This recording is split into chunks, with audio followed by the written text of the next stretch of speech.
ایک حدیث پاک ہم نے کئی بار پڑھی، نبی صلی اللہ علیہ وسلم نے فرمایا کہ انسان نوافل کے ذریعے اللہ کا قرب حاصل کرتا ہے۔ جب وہ نوافل پڑھتا رہتا ہے تو اللہ تعالیٰ اسے اپنا قرب عطا کرتے ہوئے اپنی محبت کے مقام پر، محبوبیت کے مقام پر اسے فائز فرما دیتا ہے۔ اور پھر اس کے بعد کے جو جملے ہیں وہ اس سے بھی بڑے کمال کے ہیں۔ اللہ تعالیٰ جب اس بندے سے محبت کرتے ہیں تو پھر اس بندے کے کان، فرمایا میں اس کے کان بن جاتا ہوں جن سے وہ سنتا ہے، اس کی آنکھیں جس سے وہ دیکھتا ہے، اس کے ہاتھ جس سے وہ پکڑتا ہے، اس کے پاؤں جس سے وہ چلتا ہے۔ اب یہ جو مقام ہے یہ نفلوں کے اوپر ہے۔ اگر نفل کی یہ فضیلت ہے تو پھر فرضوں کا کیا مقام ہوگا؟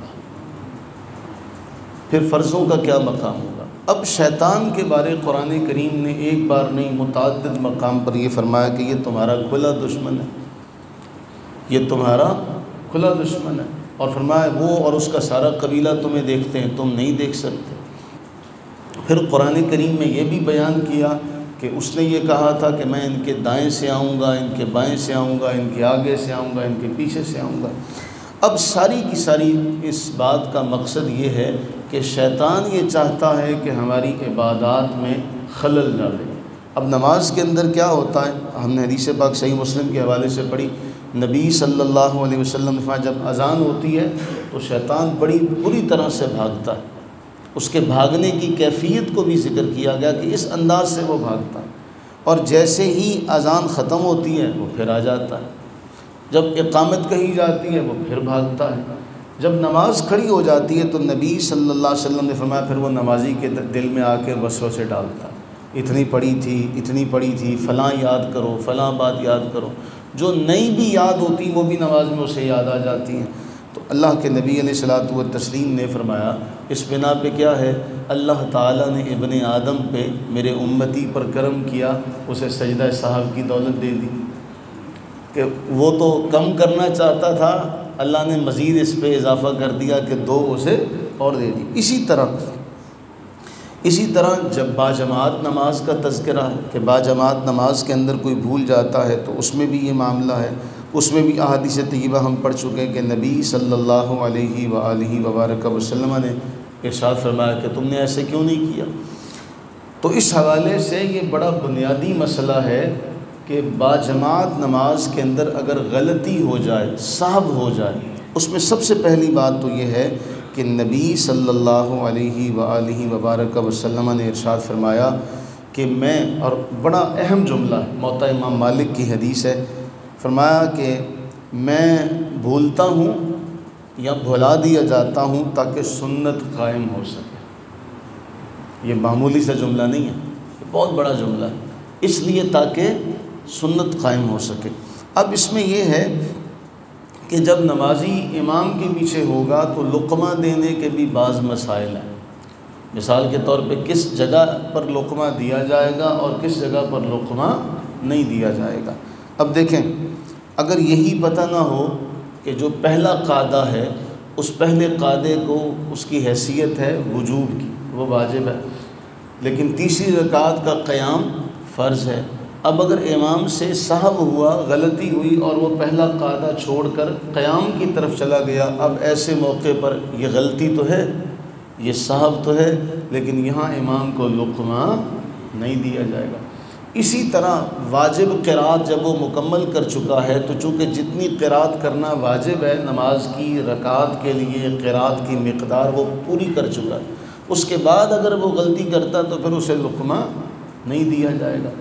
اسی طرح وطروں کی جماعت ہو رہی ہے رمضان کے مہینے میں، تو اس میں اب اگر وہ تیسری رکعت میں وہ دعائے قنوت کی تکبیر کہنے کے بجائے رکوع میں چلا جاتا ہے، اب بھی اسے لقمہ نہیں دیا جائے گا۔ تو یہ آداب ہیں کہ کن جگہوں پر لقمہ دیا جائے گا اور کن جگہوں پر لقمہ نہیں دیا جائے گا۔ بلکہ بعض فقہاء نے تو اس قدر اس کے حوالے سے جملے لکھے، اس قدر حساس فتویٰ دیا کہ یہ جو محل ہیں، جو لقمہ نہیں دینے کے محل ہیں، یہاں لقمہ اگر دے گا تو وہ مقتدی کی نماز بھی جاتے رہنے کا خدشہ ہے۔ اس قدر حساس بھی معاملات ہیں، تو ہمیں اس حوالے سے جاگ کر رہنا چاہیے۔ پھر اس میں جو آج کی حدیث ہے وہ یہ ہے کہ نبی صلی اللہ علیہ وآلہ وبارک وسلم نے ارشاد فرمایا امام اگر بھول جاتا ہے، امام کے بھول جانے پر مرد نمازی سبحان اللہ کہیں گے، اور عورتیں جو ہوں گی وہ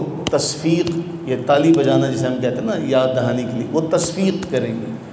یعنی مرد و عورت کے لقمہ دینے میں یہ فرق ہے۔ یعنی اگر نماز میں امام بھول جاتا ہے تو نبی علیہ السلام نے کیا فرمایا، مرد کیا کہیں گے، سبحان اللہ، یہ مرد لقمہ دیں گے۔ ان کا لقمہ دینے کے لیے اللہ کے نبی صلی اللہ علیہ وسلم نے ارشاد فرمایا کہ وہ کیا کہیں گے، سبحان اللہ۔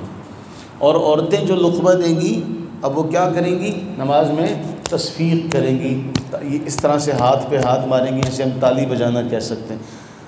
اب اس سے ایک اور مسئلہ بھی بڑا اہم واضح ہوا کہ جب مرد لقمہ دے گا تو وہ کیا کہے گا، عورت نماز میں بھی امام کو اپنی زبان سے بول کر متوجہ نہیں کر سکتی۔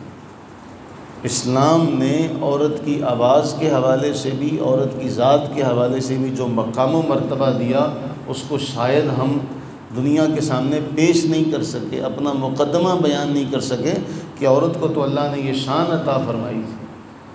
تو ہم اس بات کو بھی بھول گئے کہ اللہ نے ہماری بیٹی کو، بنت حوا کو، حوا کی بیٹی کو، ہماری بہن کو، ماں کو اللہ نے کیا مقام دیا۔ بہرطور مرد جو ہوگا وہ اس طرح سے لقمہ دے گا کہ وہ سبحان اللہ کہے گا، لیکن کہاں، جہاں لقمہ دینا اس کے لیے جائز ہے، جہاں اس کو لقمہ دینے کی حاجت نہیں ہے وہاں وہ لقمہ نہیں دے گا۔ اللہ سے دعا فرمائیں کہ اللہ تعالیٰ اپنی رحمت کاملہ کے صدقے ہم سب کو سمجھنے کی توفیق عطا فرمائے۔ پھر اس میں ایک اور مسئلہ بھی بڑا اہم ہے۔ ایک شخص نماز میں نہیں ہے، ایک شخص نماز میں وہ سنتیں پڑھ کے بیٹھا ہوا تھا، یا وہ باہر سے آیا، اس نے دیکھا کہ امام نے نماز میں غلطی کر لی، وہ غیر مقتدی ہے، وہ غیر مقتدی ہے، وہ امام کی اقتداء میں داخل۔ فقہا نے یہ لکھا کہ وہ شخص اگر لقمہ دے، اول تو اس کا لقمہ دینا بنتا نہیں ہے، اب اگر اس نے لقمہ دے دیا تو چونکہ وہ نماز میں داخل و شامل نہیں ہے، امام اس کا لقمہ لے لے گا تو سب کی نماز جاتی رہے گی۔ اس میں بہت ساری باتیں ہیں، یہ نماز کے معاملات اور نماز کے جو مسائل ہیں، اس میں ہمارے لوگوں کی اکثریت جو ہے وہ ان مسائل کو نہیں جانتی۔ اللہ سے دعا فرمائیں کہ اللہ تعالیٰ اس خیر والے وقت کا صدقہ ہم سب کو علم نافع عطا فرمائے۔ ہوتا کیا ہے تراویح میں اکثر جگہوں پر کہ ایک شخص جو ہوتا ہے، امام صاحب پڑھ رہے ہوتے ہیں اور ایک شخص قرآن کھول کے غیر نماز میں، وہ نماز سے باہر قرآن کھول کے وہ سن رہا ہوتا ہے، تو جیسے ہی امام کی غلطی آتی ہے وہ امام کو غلطی بتاتا ہے، جب امام رکوع میں جاتا ہے تو پھر وہ کیا کرتا ہے، قرآن کریم سائڈ پہ رکھ کے تکبیر کہہ کے تو رکوع میں چلا جاتا ہے۔ اب چونکہ وہ نماز میں ہی شامل نہیں ہے، اب اگر وہ لقمہ دے گا تو اس کا لقمہ دینا بھی درست ہے نہیں ہوگا۔